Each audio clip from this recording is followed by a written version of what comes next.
Watcher's director Richard Shaw also has done a myriad of radio and TV interviews on topics ranging from the Torah codes to UFOs.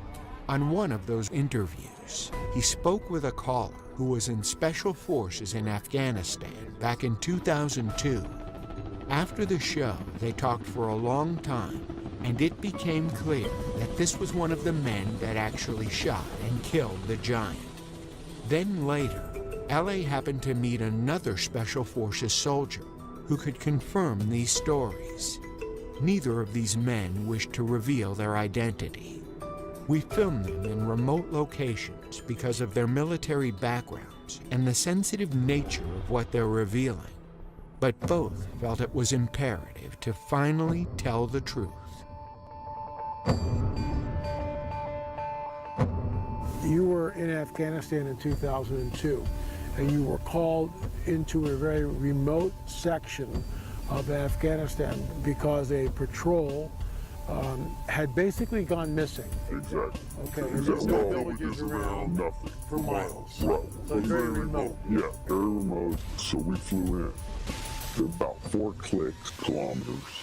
We're hiking through the same area where they were supposed to make one of their checkpoints, one of their rally points. And before we left, there was all kinds of what happened with the ambush. But that was even odd because at the point of ambush, you would call for maybe close air support, something. Okay. There was no calls made, just off the grid. So we're coming down a mountainside, and it was a nice path, goat path. As we bent around this corner, you could see this opening of the cave. There's a cave as we're coming around. And then I see there's a lot of rocks, which is another oddity, and then bone matter.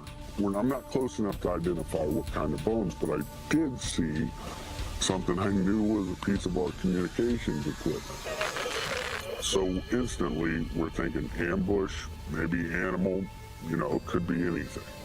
And there was enough room in front of this cave, but it had a sheer drop-off. But there was enough room that we actually got into a decent dispersal in case of ambush. You see something coming out of the cave, and it's moving with a speed and agility that catches you off guard.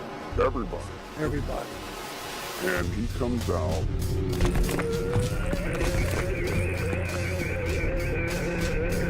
It was a man at least 12 to 15 feet in height.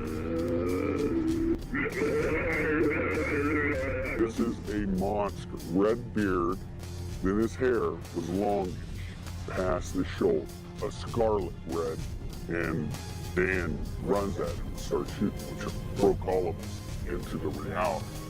Because it was so surreal. Now your training is kicking. Oh yeah, okay. Muscle memory, complete muscle memory.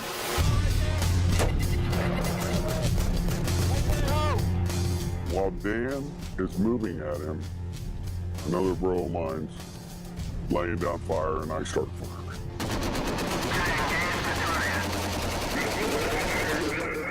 He skewers Dan. He's now got him on this pike.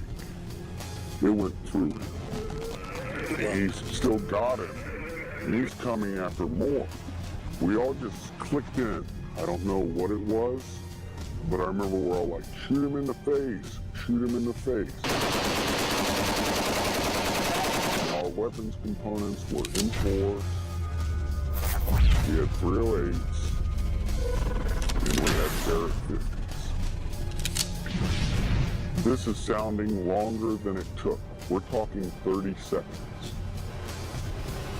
And he's taking multiple hits, and is still moving.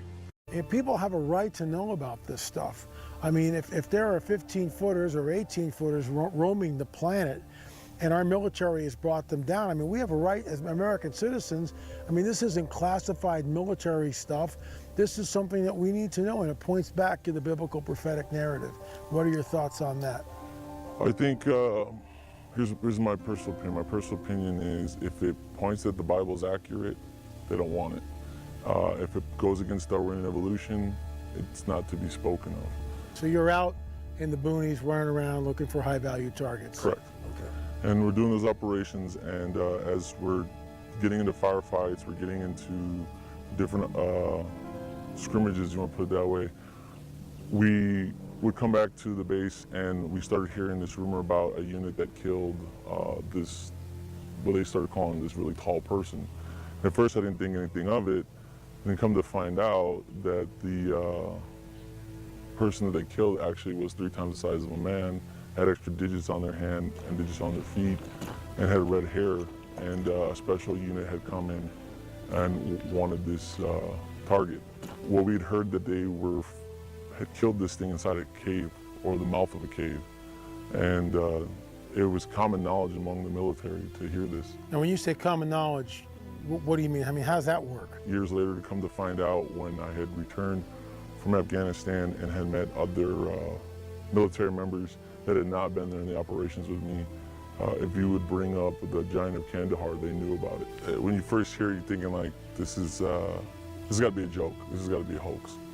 But then after things go down a certain way and you keep hearing it, you start to realize it's not a joke. Our contact said 2002 is when they shot this 15-footer or taller, and you're now in this, you know, in the service around 2005. This word has gotten out, and what I find interesting here too is that if you're going to create a hoax, I get that, but you got details: 6 fingers, red hair, double rows of teeth, 6 digits on the toes, and of course that brings it right back into what we hear about in the biblical prophetic narrative, specifically the Nephilim. Your thoughts? I agree. And you have to assume that the giant is not alone, that the giant is not the only being living on this planet. There's got to be a whole school of them somewhere. You know, maybe he's got a female mate, maybe he's got children, who knows? Unfortunate that he had to attack our soldiers rather than be somewhat peaceful, but I guess that comes with the territory. Dan was dead, okay? And Wyatt is a good man, probably one of the best men I know, now dead. Before I'd left, they were already starting what they call a 9-line, which is a medevac request. They're sending out a medevac request, then all of a sudden it's not a medevac request. All of a sudden we had a helicopter show up because, like I told you, it was a large precipice and a sheer drop. So the helicopter just came up from the drop. They had dropped netting. And so we got him on there. The thing was too big. We couldn't move it. It smelled worse than a skunk. A corpse that's been around for a while. Once the helicopter came in, dropped its little hook, and off he goes.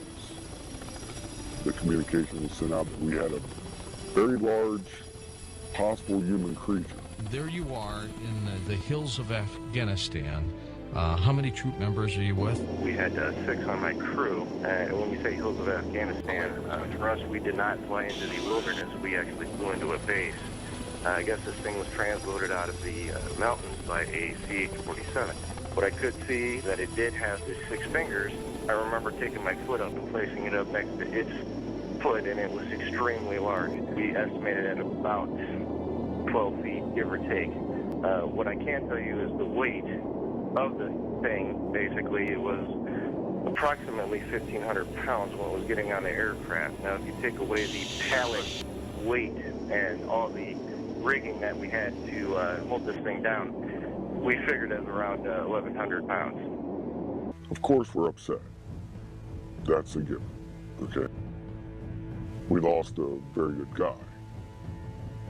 But add to that, you're discussing something that even in our after-action report, they're saying rewrite it. And we had to rewrite it the way they wanted. How many fingers? 6 toes. 6 fingers and 6 toes.